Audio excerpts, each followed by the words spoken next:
Guys, Assalamualaikum. Bersama saya lagi Cikgu Din. So untuk video kali ni, saya just nak terangkan kat korang cara macam mana korang nak dapatkan support and resistance valid dalam market.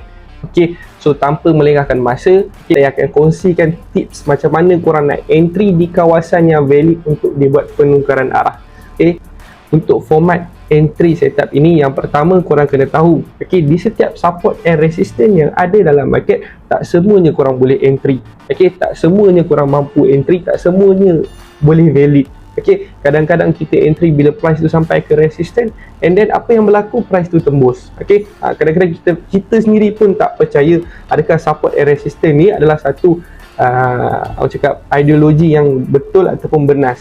So sebenarnya benda ni, kita trading, kita tak ada benda yang confirm. Tapi of course kita sebagai analisis, kita analisa market, kita kena cari jalan macam mana kita nak dapatkan satu quality setup yang betul dan cantik untuk kita entry.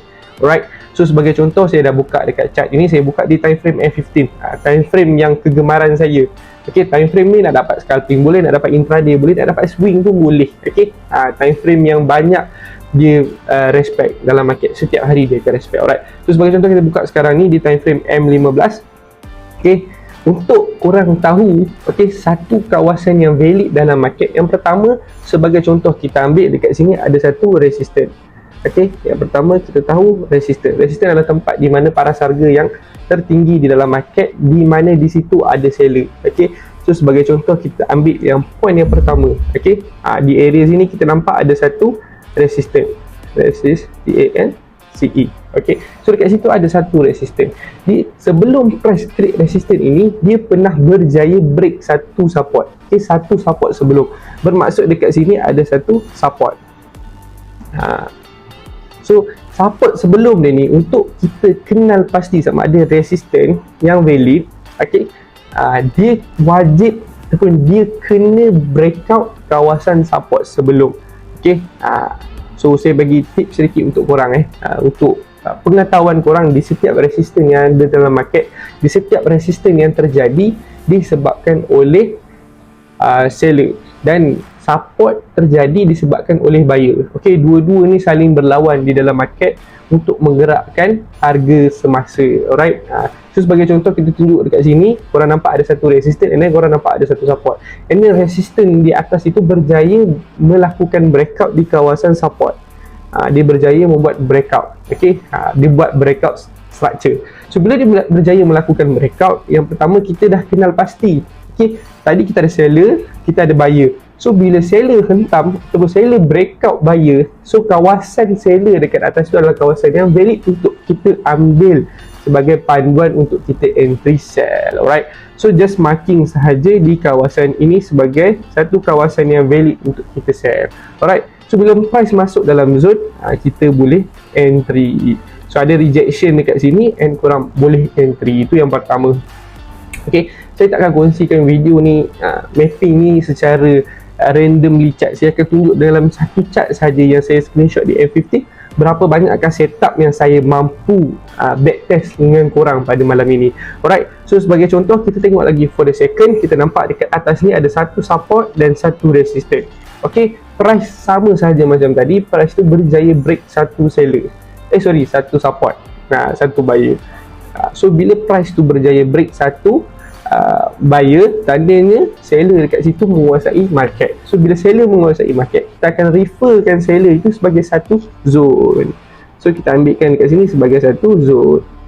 So untuk pengetahuan korang juga, setup ini saya panggil dia sebagai SNRV. Jangan lupa subscribe saya punya YouTube, jangan lupa like saya punya YouTube video, and jangan lupa korang masuk dalam Telegram channel saya. So banyak setup-setup yang saya akan kongsikan dengan korang secara percuma. Dan banyak juga analisis market yang saya akan buat untuk korang, termasuklah pair XAU USD. Alright, so tanpa melengahkan masa, let's go, kita check it out. So tadi saya dah tunjuk kat korang contoh untuk entry sell. Sekarang ni saya akan tunjukkan dekat korang pula cara macam mana korang nak entry buy. Alright, so even though katakanlah korang entry pada waktu new sekalipun 8.30, jam-jam waktu debaran jantung kita tu bergerak laju, tak jadi masalah sebenarnya untuk korang entry. Alright, so sebagai contoh setup yang sama juga kita akan guna SNRV Plus. Okay, so dekat sini ada satu kawasan yang saya bulatkan, itu ada satu kawasan di mana ada satu lowest ataupun harga yang terendah, iaitu ada buyer dekat sini. So kalau kita lihat kawasan ini dijadikan sebagai satu kawasan yang valid ataupun tidak, dengan syarat dia wajiblah break satu resistance sebelum. Okay, so sebagai contoh kalau kita tengok dekat sini ada satu resistance. So resistance ni dia dah pun berjaya breakout. Alright, so kita akan referkan zone ini sebagai kita punya zone untuk entry. So pada pukul 8.30 malam itu price terjun, okay, zap masuk ke dalam zone kita, and then dia buat continuation dengan syarat dia wajib tak boleh breakout. Okay, dengan syarat dia tidak boleh breakout zone itu. Okay, kemudian kita akan masuklah entry dekat area tersebut. Right, so price pun melakukan kenaikan. Sama juga bila dia dah melakukan kenaikan, okay, kalau kita lihat setup yang sama juga.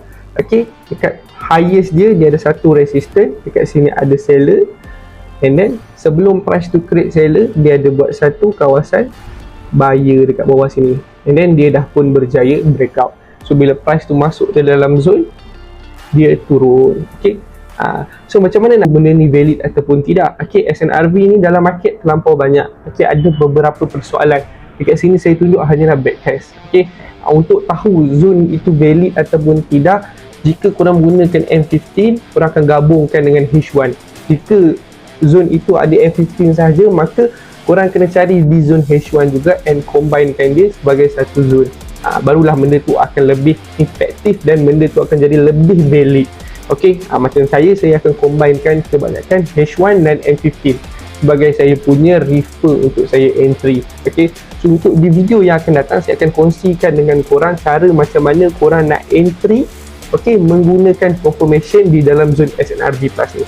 So jangan lupa subscribe saya punya video, jangan lupa subscribe saya punya YouTube channel, jangan lupa like saya punya video, jangan lupa korang boleh dapatkan video-video analisis yang menarik di dalam channel saya. Okay, so kita jumpa di video yang akan datang. Terima kasih kerana sudi singgah di video yang pertama saya pada tahun ini 2024. Okay, kita jumpa di video yang akan datang. InsyaAllah lagi ramai orang support saya, lagi ramai orang tekan button subscribe, saya akan buat lagi video untuk korang. So itu sahaja untuk video ini. Kita jumpa lagi pada video yang akan datang.